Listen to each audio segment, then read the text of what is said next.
I am 73 years old. The rain is falling steadily against my window, each drop tapping a rhythm that mirrors the pulse of memories I cannot escape.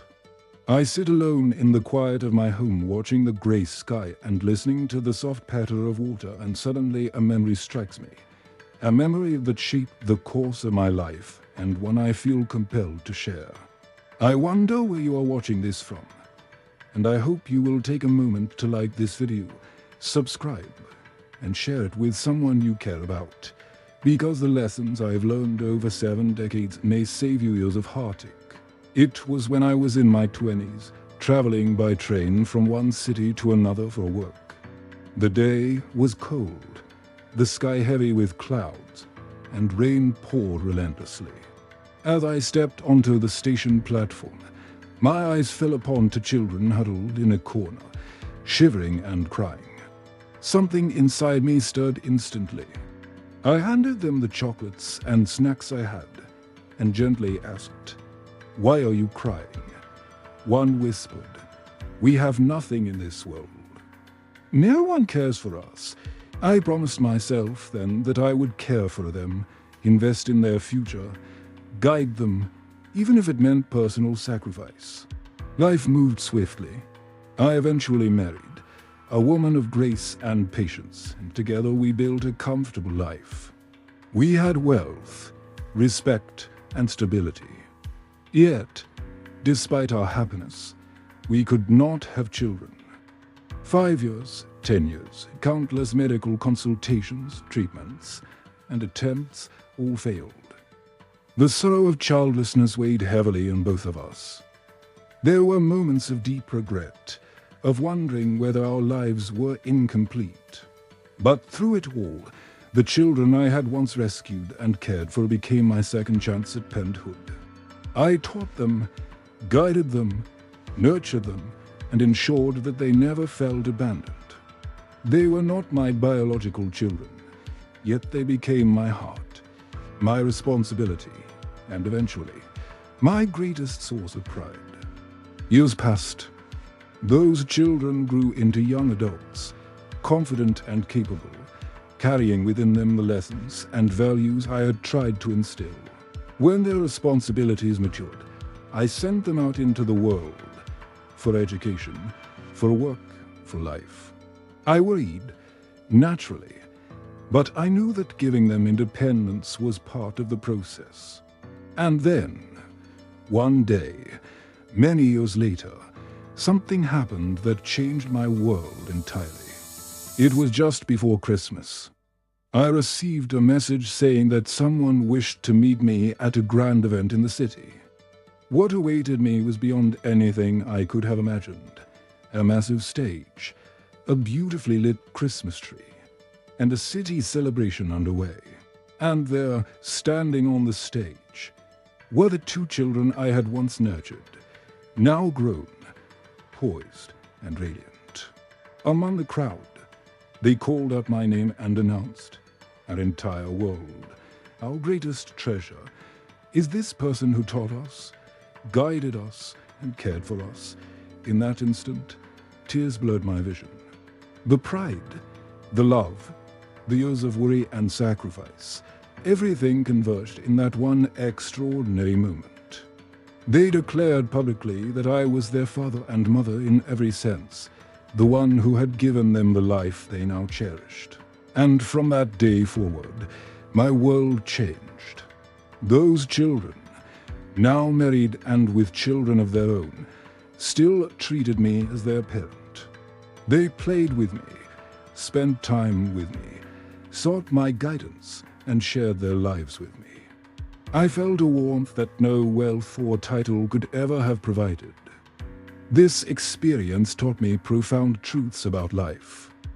The love, attention, and care you invest in others can create bonds deeper than blood. Second, regret over what we cannot change. In my case, the inability to have biological children can be alleviated through meaningful action. Through selfless investment in lives that cross our paths. Third, life has a mysterious way of rewarding patience, kindness, and consistent care. I had wondered whether anyone would remember me if I were gone. Yet, when my wife passed away 7 years ago, the city witnessed her grand funeral, attended by countless people. And those children I had nurtured, they organized on it and carried the respect of the entire community. Through them, love and recognition flowed into my life even in the absence of my own biological offspring. I remember thinking often in those lonely years, if I have nothing of my own, if I have no children, then what is the point? Those children, now grown, successful in their own right, one a prominent business tycoon, the other a high-ranking officer, became my family in every sense. They remembered birthdays, celebrated milestones, and made me a part of their lives. When I spend a quiet evening alone, I am never truly alone. The memories of their laughter, their small hands in mine, and the moments we shared fill the space around me. My own grandchildren from them, playful and loving, treat me as their elder, as their mentor, as a grandfather. What does this teach us? That our capacity to give love, care, and attention to those in need, even strangers, is never wasted. If you invest in others selflessly, if you nurture and guide, life has a way of returning that love multiplied, often in ways we could never anticipate. It reminds me that our true legacy is not the wealth we accumulate, the titles we hold, or the houses we own. It is in the lives we touch, the hearts we influence, and the love we sow.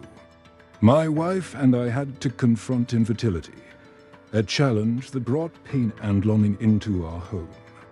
There were times of doubt, of wondering if life was fair, of questioning why we could not have what so many others take for granted.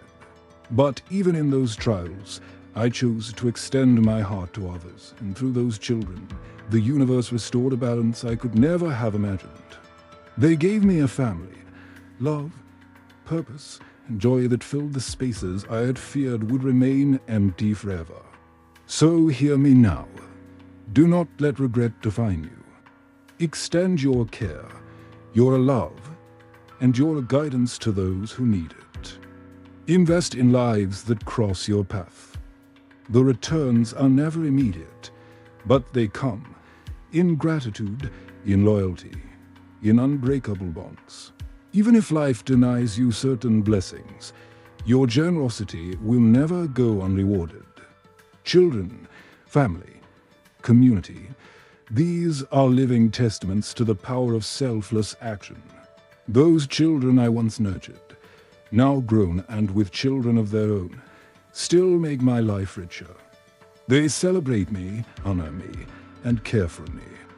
They remind me daily that the value of a life well lived is measured not by wealth or fame, but by the love and guidance we offer to others. My own story is proof that when we choose generosity over selfishness, courage over fear, and presence over ambition, life rewards us in unimaginable ways. Lessons to take away. Invest in others selflessly, the returns are extraordinary. Regret over what is lost can be transformed through meaningful action. Life's trials are temporary. Generosity leaves a permanent legacy. True wealth is measured in love, care, and human connection, not material accumulation if you look closely. My wife and I were never blessed with children of our own. People often said, when these elders pass away, who will attend their funeral? Who will inherit their lands? Who will get all this wealth? Gossip, criticism, and speculation surrounded us constantly. And believe me, when my wife passed away, almost 10 years ago, her funeral turned out to be the largest in the city. Why?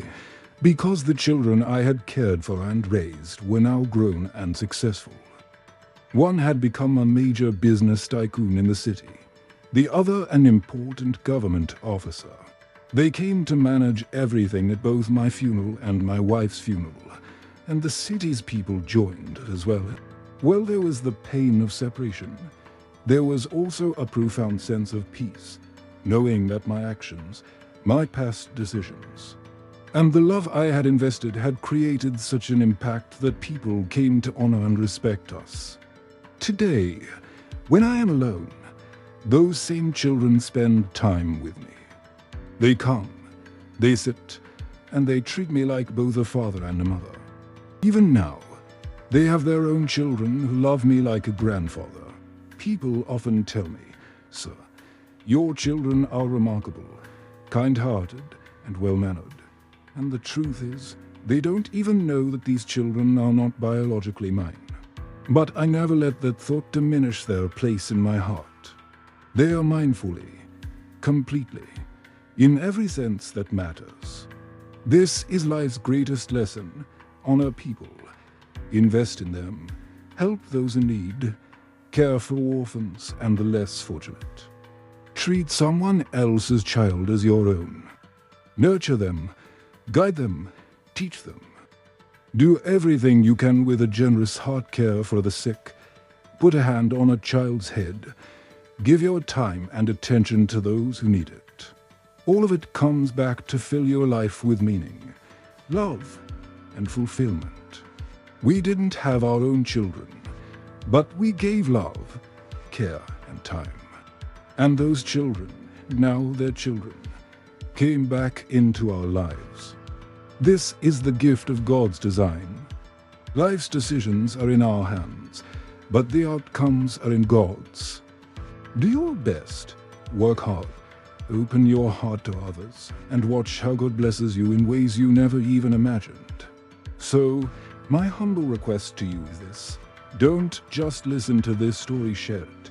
Share it with those in need, with those you know, with those who could experience similar moments. Share it with friends, family, and anyone feeling regret, exhaustion, or lacking love in their life. Your small act of sharing could change someone's life forever.